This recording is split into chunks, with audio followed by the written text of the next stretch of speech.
Hello, hello, hello. Patrick Brenner here, your host of SPPI-TV and the president of the Southwest Public Policy Institute. Welcome to episode 26 of the Southwest Public Policy Institute's Public Policy Podcast. I'm pleased to be joined today by Gayla Huber, president of IntegriShield, whose tagline slogan is Protect Your Business.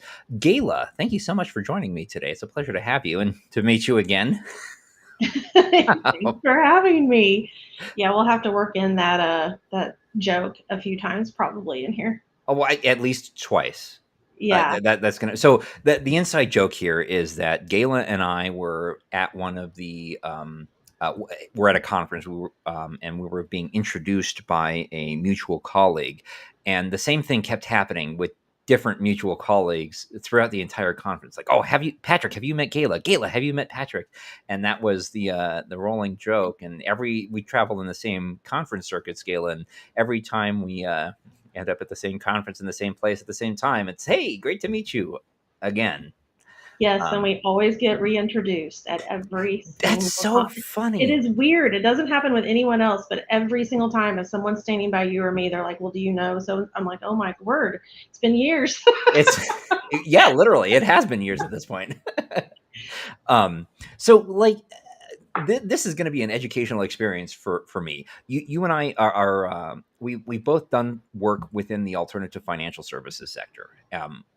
From my perspective, we've done the consumer emulation studies. You've read No Loan for You, No Loan for You 2. You're familiar with our work fighting against interest rate caps on a state-by-state basis. And then we published Swipe Right, which was in defense of the lead generation side of the financial services sector, where we actually went and stepwise applied for different credit cards from organizations and lead generator services like NerdWallet and Credit Karma, just to prove that these lead generation services have a purpose in the market. They save consumers time. They save consumers money in being able to compare and contrast different financial services and different financial products for consumers. So those are our studies. I actually want to learn more about what you do, the work you do, the companies you work with and work for. Because I don't know. Tell me about Gayla and tell me about IntegriShield. Yeah. First, thank you for getting involved in the lead gen side. I feel like lead gen has such a bad reputation, and probably, to be fair, anyone in lead gen should acknowledge that there have been bad actors in that space that gave themselves a bad reputation. But at the same time, I'm a consumer advocate. I'm a small business advocate. And I was really, really excited to see you get involved in that space, because we do need some different voices to come in that maybe haven't been in there before, to also take a look and like acknowledge the good that comes from it, but at the same time, like, just like we do in alternative financing, make sure that we're not letting those bad actors, kind of come in and stay into the space, kind of turn those over pretty quickly and get rid of them. So thank you for that, for coming in. Well, thank you for the acknowledgement. I really appreciate that. Yeah. So I'm Gayla Huber. I'm the president of IntegriShield. It's great to meet you. Yeah, good to meet you too. IntegriShield's been around since 2012, but we actually started building it in 2010. And I think we're going to touch on TCPA a little bit today. So funny enough, going back to 2010, I was on the agency side. So I started in digital marketing in 2007. Prior to that, I did a lot of like share owner processing. So I was like really heavy on policy side and making sure that like I was already in finance and I knew all the restrictions. And so I decided to kind of take a leap and go to the advertising side of the world, which was a big leap for me at the time. But I did a lot of digital marketing. And in 2010, I was at a full service agency working with small to large businesses. And in 2010, to just be frank, I was afraid, because compliance, you couldn't even go to school for it, right? You couldn't go to college for compliance at the time. And it was just something no one ever really talked about. There weren't compliance departments. And I thought, well, I'm at an agency, I'm running, I'm director of the service team at this agency. And I think my clients are going to get put out of business because none of them have any clue what they're doing. Like, do they even know what truth in advertising stands for? Right. And so I just started spending my weekends making sure that whatever we were doing was matching up with all the different policies that were coming out, any policies that were being um, put out for review. I wanted to make sure that we were like on top of that and ahead of it. And this was prior to me ever getting involved in education on the advocacy side. But we just wanted to make sure that our clients at the end of the day they weren't the ones that were going to get in trouble. And so since I Now, spent so much, oh, go ahead. I want to interrupt you for a minute. Yeah. Compliance is a really big word, and it can be a really scary word for operators in this space, whether you're on the lending side, whether you're on the support side, whether you're on the lead generation side or the advertising side or the marketing side. From Mhm. your perspective, what is compliance like? Who are the regulatory bodies that we should be looking out for? Who are the 3-letter agencies or 4-letter agencies that we need to keep an eye on? What are the 4-letter acts that we need to be aware of? I mean, we mentioned TCPA before the call. Like, let's break down the compliance. Like, who are we complying with and why? So it's a lot. So in my world, because my clients and partners are not all in one industry, I essentially run on any consumer facing industry. And of course, the people investing in a product like mine, where we do a lot of like web monitoring for marketing compliance, those are going to probably tend to be the more high risk verticals. But we do have everything from well known automakers all the way down to like, multi level marketing. So kind of everything in between. It's not just financial services for us, but we do have a lot of that. And our percentages of what we do is really kind of spread out and pretty even, probably.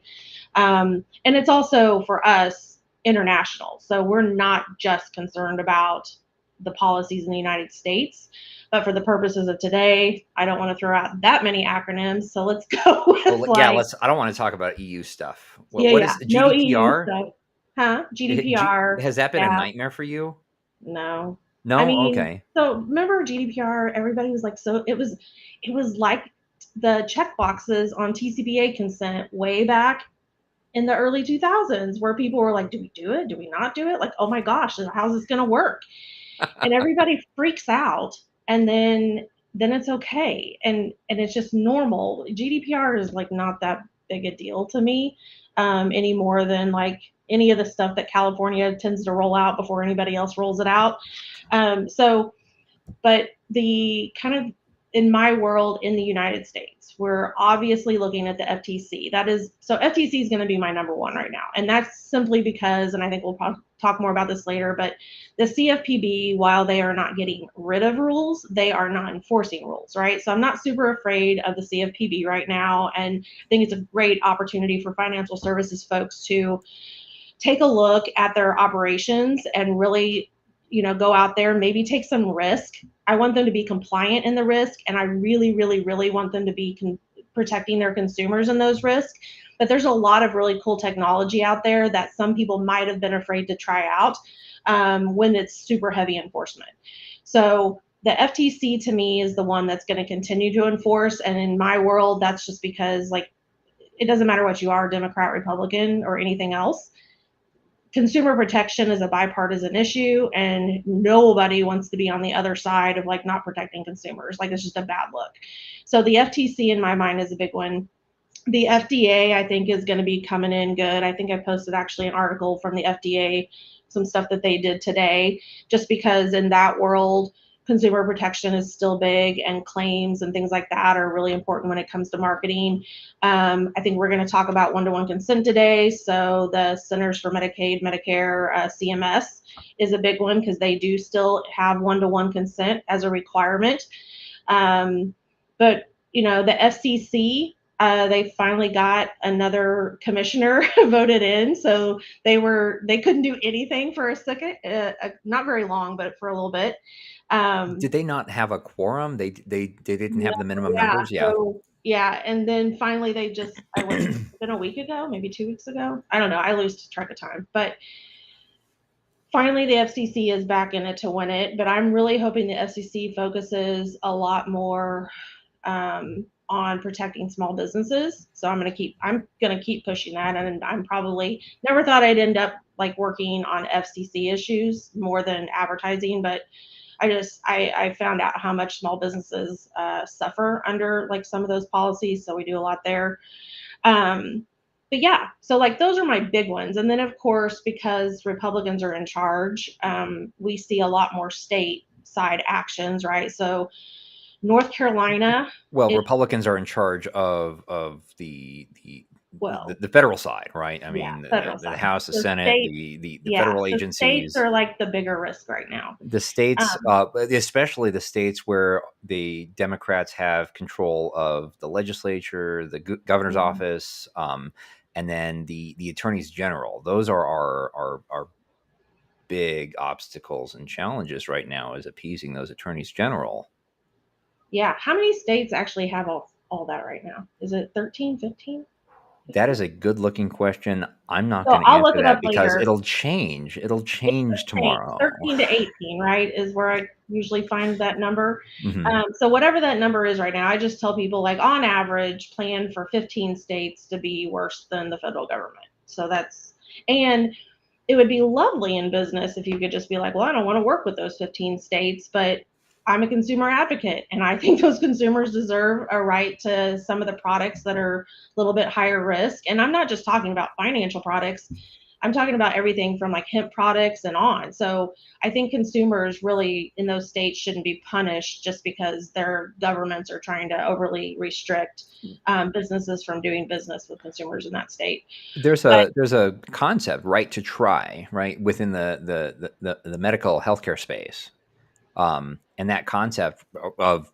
being able to opt into a known new treatment mhm, plan or a known drug, the or a new new drug, mhm. right to try, a consumer or a patient's right to actually try something new that may or may not have a positive impact, but they understand the risks are communicated to them adequately.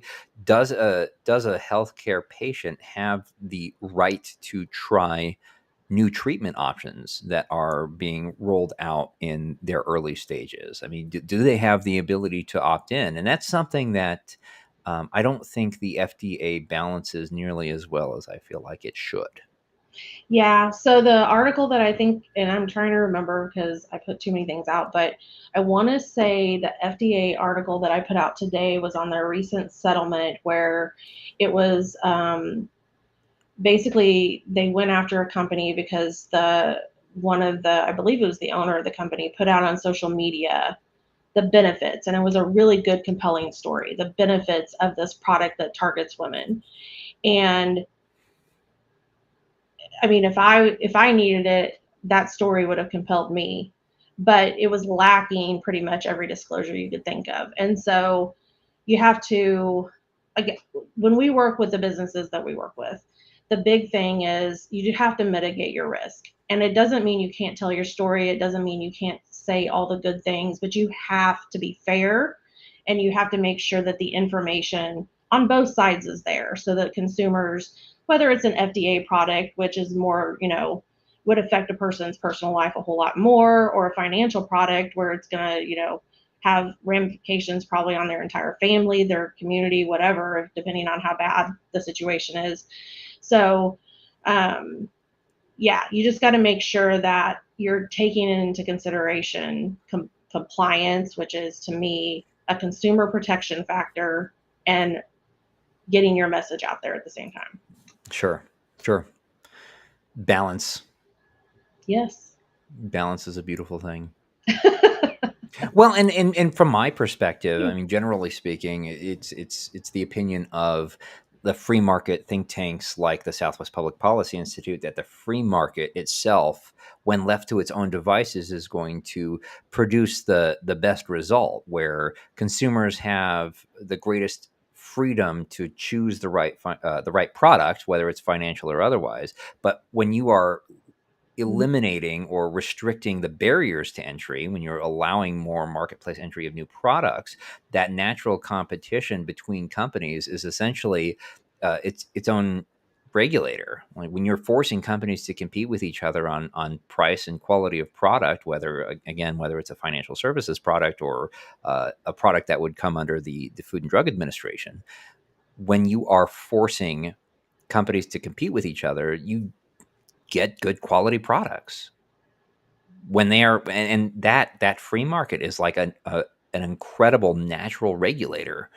And when left to its own devices, I mean, yes, there's always room for saying, oh, pure capitalism is incredibly brutal, but in our modern 21st century economy, um, having the ability for consumers to choose from a number of different products or whatever, that is an incredible natural regulator, and a regulator that doesn't need government intervention. Yeah, and choice is the key word there. Um, Choice. Consumers deserve to have a choice. Um, when Well, and I you're seeing that now in the financial services space. Like you're seeing all sorts of new market entry of new products in the last several years, like buy now, pay later. I just read an article in American Banker about how buy now, pay later tools were being incorporated into some of the latest FICO modeling. That's awesome. They've come a long way. Whereas before with FICO and Vantage, if a buy now pay later product was reported on a FICO score or a Vantage score, it would negatively impact your score because the product itself is perceived as inherently risky.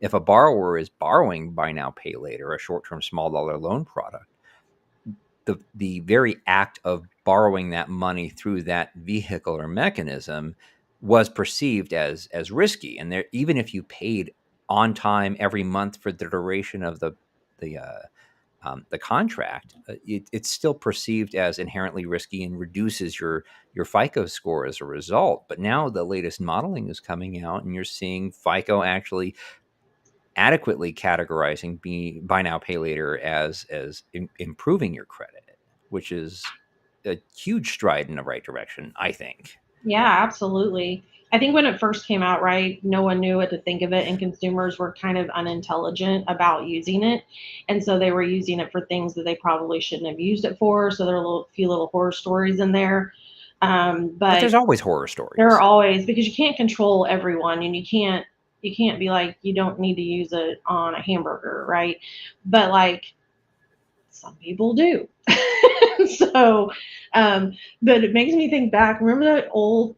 I keep seeing it pop up where before we were using credit cards at fast food restaurants or debit cards, there was like this whole news thing about why can't people pay with cash? And I'm just like, it's just everything's just moving forward, and things change, and new conveniences come out, and sometimes a buy now pay later isn't a need item, it's a convenience thing. So it just depends on the consumer, and I think it's awesome that people have that choice now. And there are so many choices, and there are more choices, it seems, every day.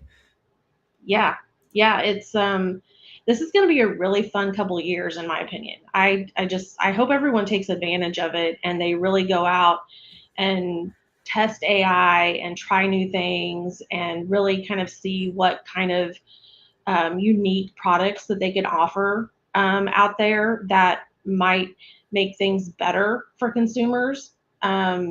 Even in terms of, like you were saying, like building credit scores and things like that. I mean, I just think any product that's going to help someone ultimately get their financial life together or whatever it might be, I think that that's a really good thing for consumers.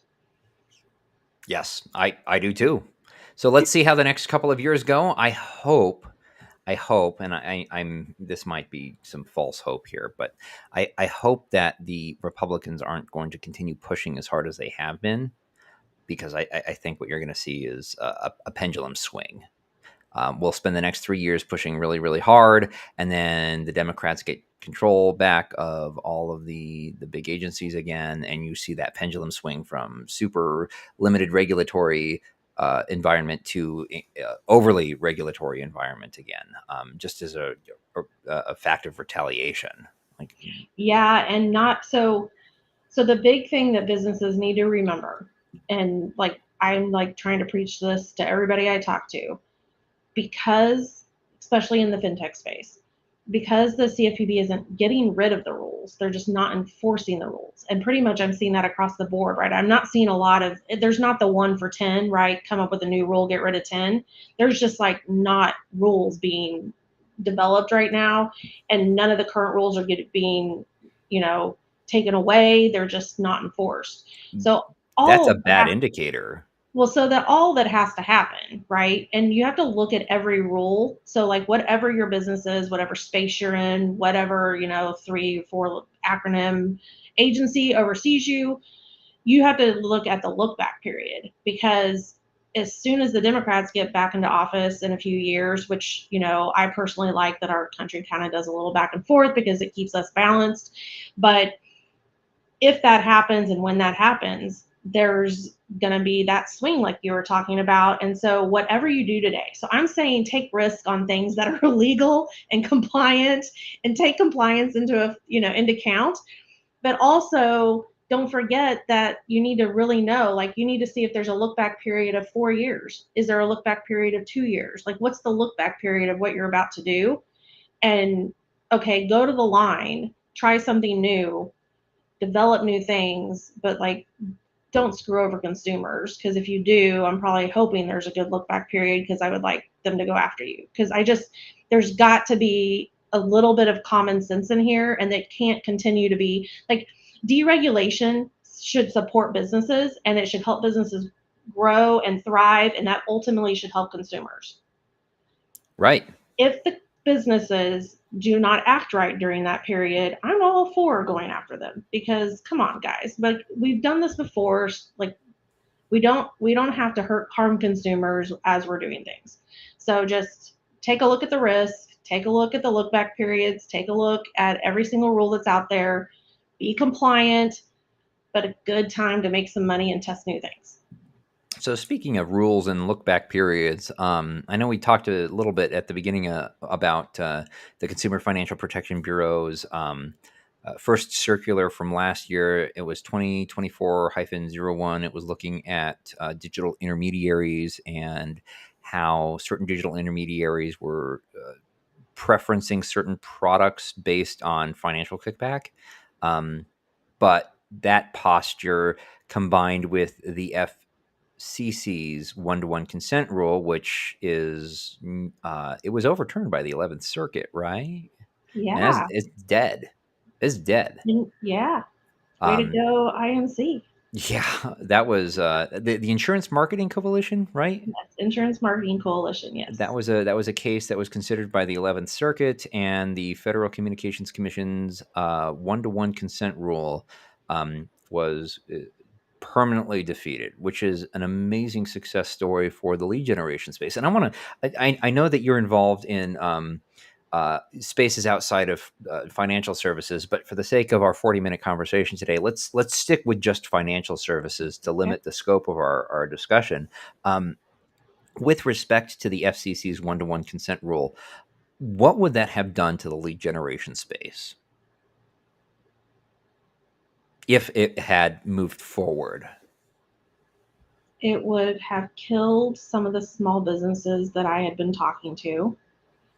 It ultimately would have benefited some of the larger lead generators, just because they owned the space already, and it would have knocked out their competition. Anybody small trying to innovate and come up. Um, So, because of the way it happened, right? So like when it happened, it was what, a Friday, and in case people not listening to this don't realize, like I was involved in this thing for the whole 2.5 years, 2 years, whatever it was. I was exhausted from it, was when was the tired. FCC's when did they first propose the one-to-one consent I rule? think it was, um, I think it was like 2 years before we got the stay, and then the 11th Circuit overturned it like 14 minutes later, 13 minutes later. Sure. So So the rule was it had originally been, proposed. yeah, it had been proposed like way before that. Yeah. Maybe I can't remember when, but it had been a long time coming. I had been Okay. work on FCC SBA advocacy calls for like 2 years for this, and year and a half maybe. And So we ended up on that Friday. The FCC um, delayed it, stayed it, whatever the words are. I'm not an That's attorney. right. They And temporarily then, like, postponed it. within like 10, 15 minutes, we got the ruling for the IMC. And so then it got vacated. The reason I love that ruling, by the way, is because if you listen, like I'm a huge like Matlock, Murder She Wrote fan, and I love I'm that not kind of judging you. stuff. But like real court is boring. But if you actually get to go listen to the recording of IMC versus the FCC, that thing is so good. It's like a soap opera, and I loved every second of it because it was like TV. They Wow. really had some really good points where at one point I was like, wait, did I just hear the FCC was agreeing with them? Like it was so good. And the whole like thing, like there were several different points made, but the whole big piece of it that I loved was they were pointing out that the FCC was trying to tell consumers what they could not consent to. And like, no, that's not okay. So um but yeah, so that all happened. But CMS, right? So Centers for Medicare and Medicaid, they do still have one-to-one consent as a requirement. But Sure. since we're talking about fintech products do not. So that's a whole good thing. The circular, to That's me, what was really worse than one prompted to one. our involvement in Yeah, the circular was way worse than one to one. sure. And there were So other things worse than one to one, like revocation of consent. There were other things, but everyone was so like into one to one at the time that they weren't looking at all these other issues that were happening at the same time. But the circular, like consent revocation, all that, those were also really big issues. sure. Let's talk about specifically what one-to-one consent was, and that was in the lead generation space. Sometimes data is packaged and resold, and the issue at play was lead generators were selling packaged leads to multiple different buyers, and that was the problem. Was the lead, the consumer, the end user, was having their uh, data leveraged by multiple data buyers and hadn't directly consented with the data buyer, but rather consented with that data broker that had originally captured their data. And the problem was with this one-to-one consent rule that was pending was uh, it would have required direct consent between the consumer, the end user, and whoever had been buying the data, which meant that you couldn't buy packaged data like that anymore. I mean, that's my understanding, right? In a nutshell. So the problem with that is that it may have also stopped the selling of data to people you did not consent to, which actually, big fan, big fan of that. But it really came down to like if you look back when it very, very first started and what they were talking about, it was when you go and fill out a form and you do give consent, there's usually a hyperlink there. You click that hyperlink and it goes to another page. Some of those pages were containing 500, 1,000 different company names. Some of those were probably people that were buying the data, right? Not just advertising a particular service. And so the one-to-one consisted of two pieces. One, you had to give direct consent to whoever was going to get whoever was Whoever was selling going to your be product. communicating with you, right? Right. So they called it the wrong words, but like in our world, we have buyers and sellers. But the brand that was going to be selling a product or service to you, you had to give them consent. Direct consent to, Right. yeah, And the other piece was that it had to be topically logically, which is where that whole selling data and packaging it up and like being used for other reasons, that would go away because if I went on to a page and I wanted auto insurance, I would just be consenting to this company or this two or three companies or five companies, whatever I chose, to hear from them about auto insurance, not even like other kinds of insurance, even though that typically has been allowed in the past. We weren't quite sure because it was very vague in the rule how far you could go on the products. Like if I talk to Progressive and I give them consent, but I was on an auto insurance page, can I now like talk about boat insurance? Can I talk about home insurance? Like what can I talk about? So those were kind of the two pieces. okay.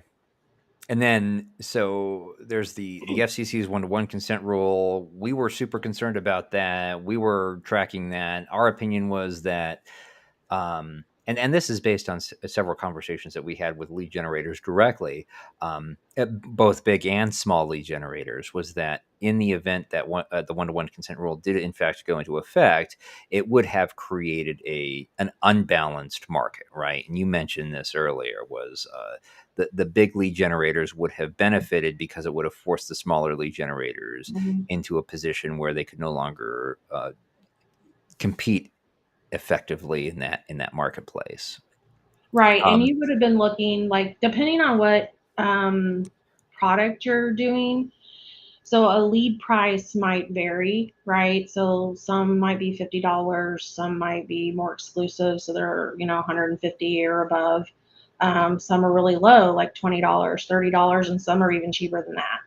But to compensate for that, for the other side of this is the small businesses that are selling the products, right? So if I'm um, a broker and I just work for a larger brand name, but I'm my own person, right? And I have my own brokerage, then at that point, I might not be able to afford the $400 lead that I used to pay $50 for.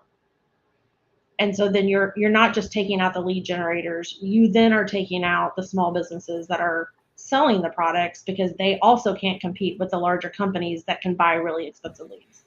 sure. And then we run into the problem with the CFPB and their digital intermediary uh, posturing on that circular that came out at the beginning of last year, which was it seemed like that move and the FCC's move were specifically designed to and coordinated to destroy the alternative financial services sector, which would have included buy now, pay later products. I couldn't see any other reason for why there was what looked like a coordinated campaign by the alphabet soup agencies against not the lenders directly, like not the buy now pay later lenders, not the short term small dollar lenders, not the payday lenders. They were actually just attacking the pipeline of consumers and trying to upset that pipeline. Like we all Operation Choke Point and the damage Mhm. that costs to the industry.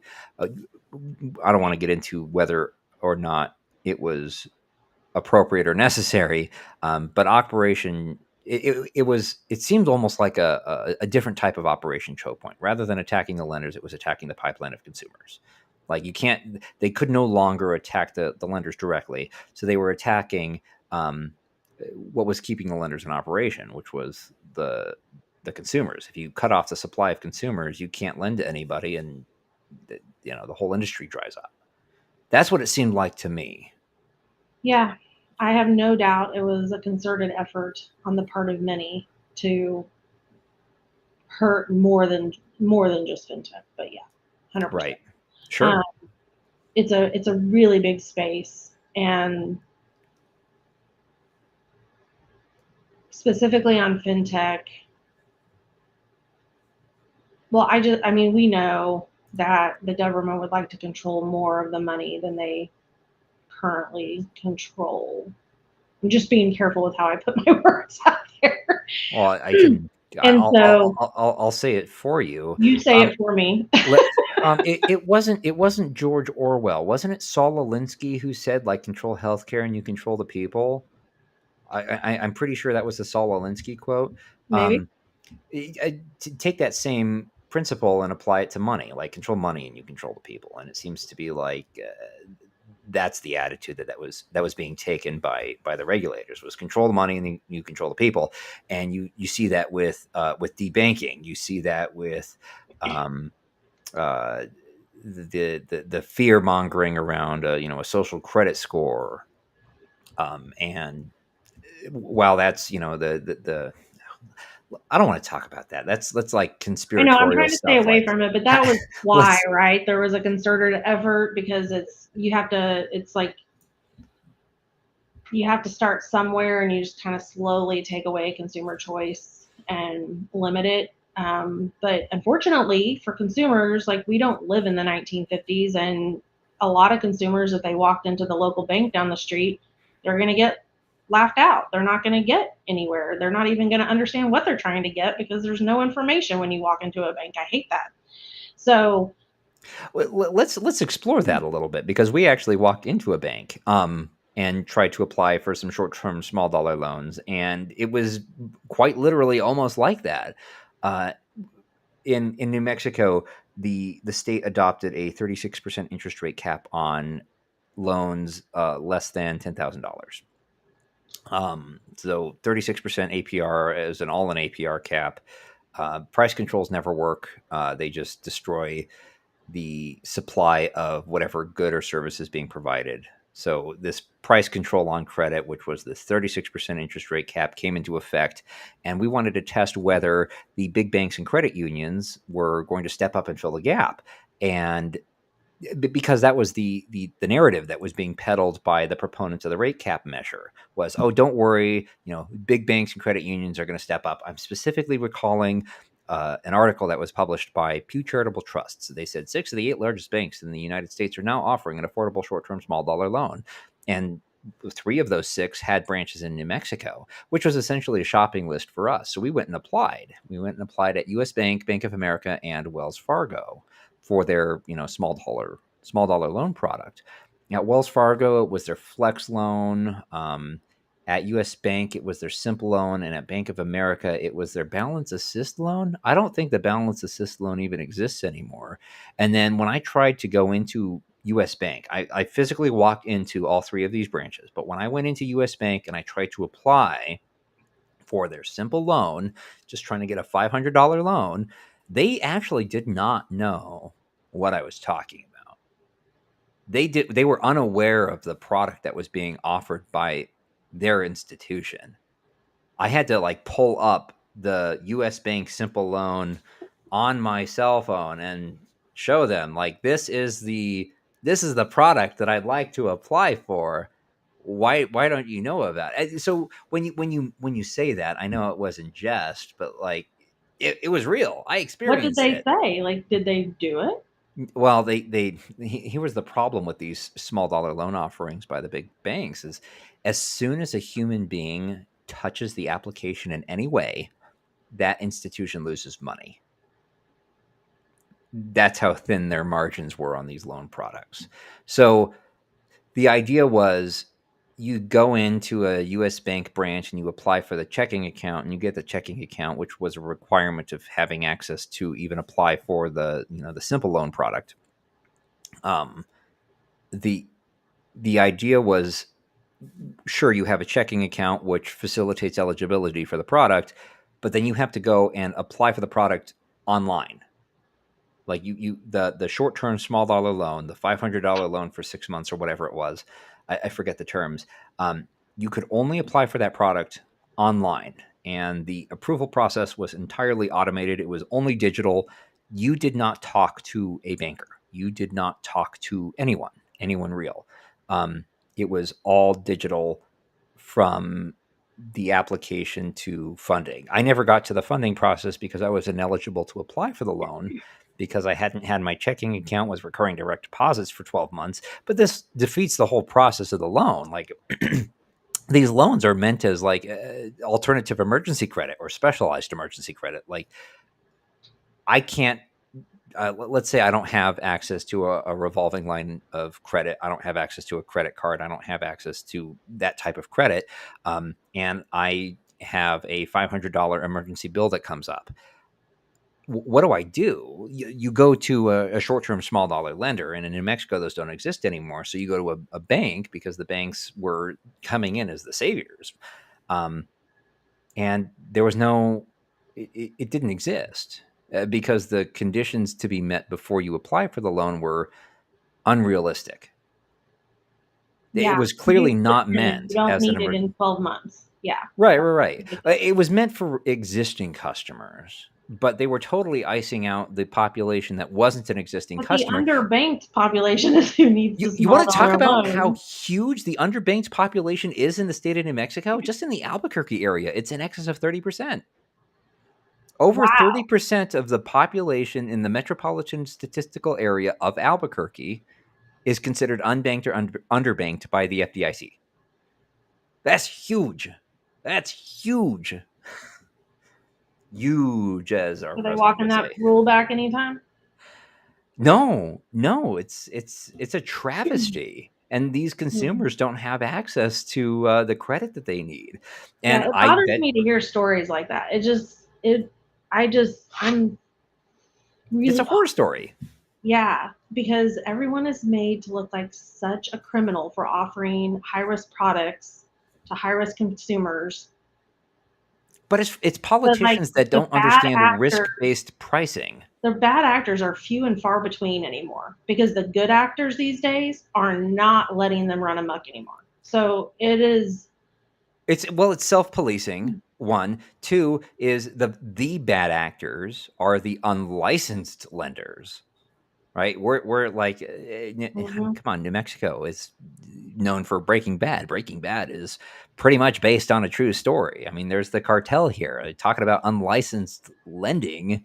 You're borrowing money from the uh, the lenders that aren't licensed by the state of New Mexico.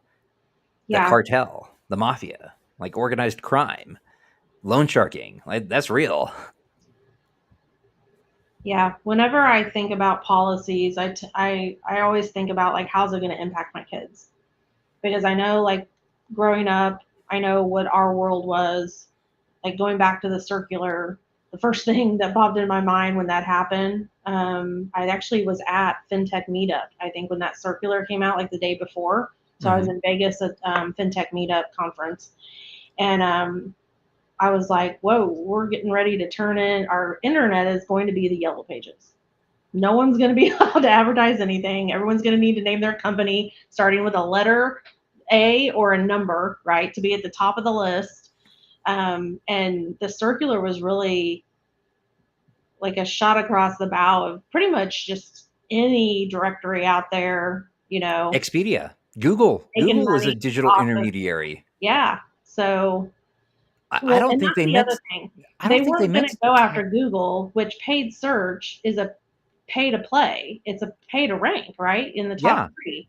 And so, what's different from that than being a paid player on NerdWallet? I mean, well, there see, should not be a difference. that was our interpretation. Was the CFPB's own language was so overly broad that they captured Google, they captured Expedia, they captured all the search engines, but Mm, not just the search engines. They also actually captured the marketing engines too. Credit Karma, NerdWallet, Sitter City, all the finding like the plumbing and electricians. I forget what the name of that one is. Um, so, like Angie's? Angie's List. Thank you. Or well, it's just Angie now. Yeah. Um, those all would have been captured by the CFPB's Mhm. digital intermediary circle. That is always a tongue twister. If you look at even Uber and Lyft, Uber, well, think about it. Uber's a lead generator. Uber doesn't actually drive you around. They just connect you. Mhm. They connect riders and drivers. The whole platform of Uber is just a lead generation service. And they even have different pricing methods now. Like you can get Uber X, you can get Uber Black, you can get Uber SUV for the 6+ seats or whatever. Um, and that's a comparison shopping tool in and of itself. And they specifically mentioned comparison shopping tools in the CFPB's circular.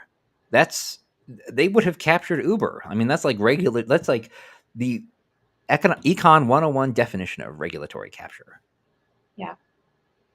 It Yeah, would have been I am terrible, I am terrible, not all just for for financial services, just like like, the entire modern oh yeah. digital ecosystem. Yeah, I'm all for advertising disclosures. To know that you're being advertised to because apparently in today's society, everyone thinks, I don't know what people think, but like everything's an ad. Everything's an ad. Just live your life that everything is an ad. But the I'm all for the advertising disclosure, and I do think that because some people get confused, it's okay to require that.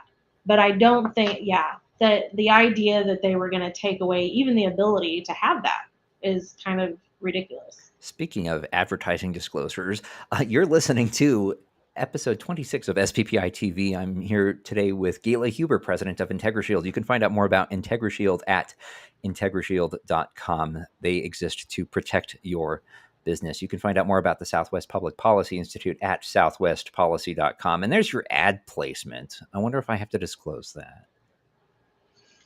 I didn't pay you. So, but we'll just say hashtag sponsored just in case. Okay. We're a nonprofit. We are not. Oh, okay. Well. Although I feel like I give it away for free sometimes.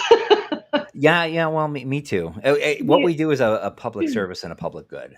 Yeah, that's too. Like I feel like half of my job is just volunteer work. But that's because I just am like really, really passionate about making sure that the needle gets threaded and the government doesn't, not just the government, but different advocacy groups don't get lazy and try to blanket things over when it is possible to thread the needle between what's good for consumers and what's good for business. It's harder, but it can be done. And so that's really kind of, a couple years ago, that's when I really noticed, like, small businesses just get beat up so hard. And I'm a small business. I think because I'm in the compliance space, I don't feel like I'm beat up as much because I tend to know what's going on and I try to stay ahead of it.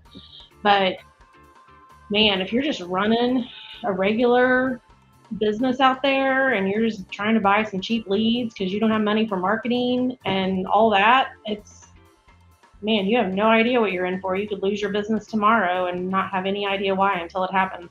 It doesn't feel like a very good version of America that I want to live in. Yeah. So anyway, Gayla, it was a pleasure having you on the podcast today. Thank you so much for joining us. This was episode 26 of SPPI-TV. SPPI-TV is produced by the Southwest Public Policy Institute, where we believe in better living through better policy. Gayla, thanks again for joining us, and we'll have to do this again soon, and I look forward to meeting you again at one of these conferences in our joint conference. I'll meet you at the end of July. Okay, sounds good. It's a date.